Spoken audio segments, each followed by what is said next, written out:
Okay guys, start tayo. Paano nga ba install ang Philwin?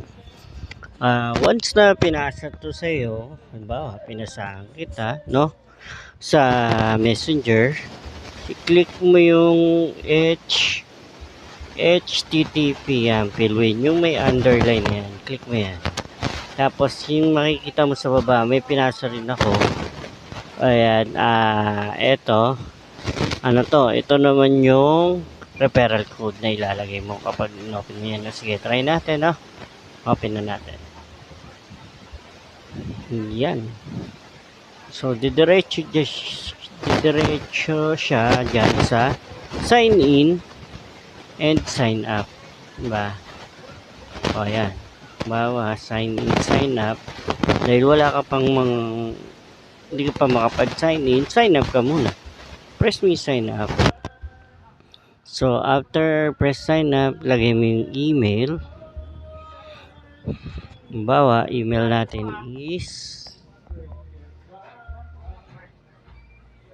ayan, is 14.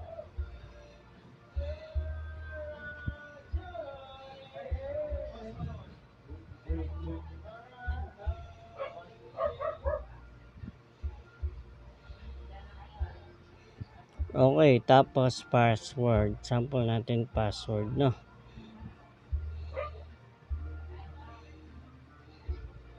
Tapos yung referral code, yun yung andun sa ano ba yun? Doon sa Messenger. Yun lang, hindi natin makuha. So, kailangan click mo, hold muna natin yung referral. Balik tayo. So, ito yung referral code. Hold natin. Hold. Tapos copy. Balik tayo doon. Underline na Philwin. Sign up. So, yung account, email add number. Diba? Try natin yan. Tapos yung password. Tapos referral code. Copy paste lang para hindi kayo mahirapan. Ang hirap kaya yan. Daming letters, daming numbers. Diba? So, check natin yung confirm I'm over 13 years old and I have read agree. Create account.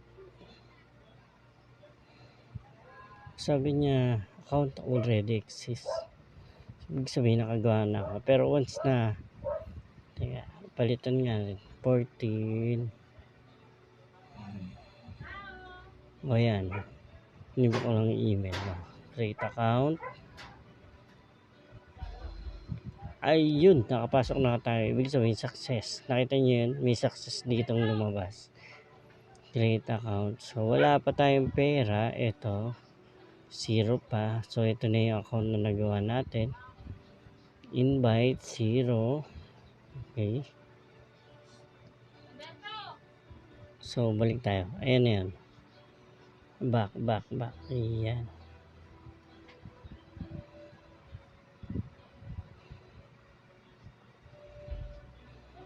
Home. Ito yung home. Ayan. Pindutin lang natin yung home. Tapos, mines. O, ayan na yung mines. So, pwede ka na maglaro. Diba? Balik kung gusto maglaro, kailangan mo mag-recharge. So, kunyari, wala ka, 0 ka. Tapos, gusto mo mag-charge. Bet mo yan. Recharge. Kasi insufficient balance. 0 ka nga eh. O insufficient balance. So, pinaka-minimum niya is 200. O recharge ka ng 200. Lalabas dyan yung first name. Lagay mo yung name mo. Sample. Tapos yung yung last. So, di ba? Yan. So, email.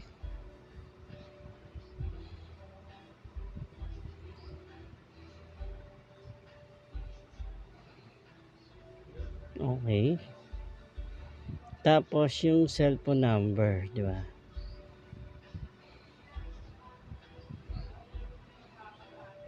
Alis natin yung 0.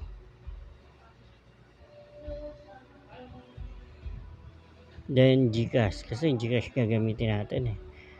So recharge. Ayan, lalabas, no? Saan mo na ilagay yung link na yung number mo para malink siya doon sa GCash. Sample.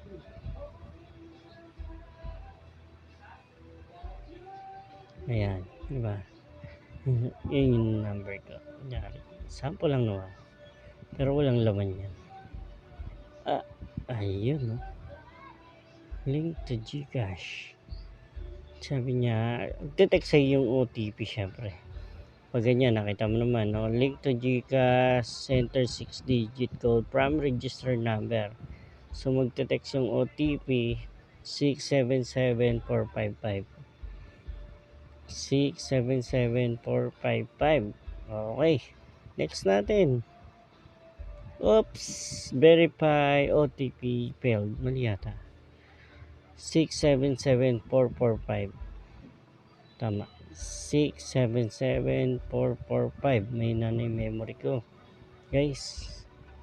Ayan. So, sabi niya. Yan naman, yung 4-digit na PIN ng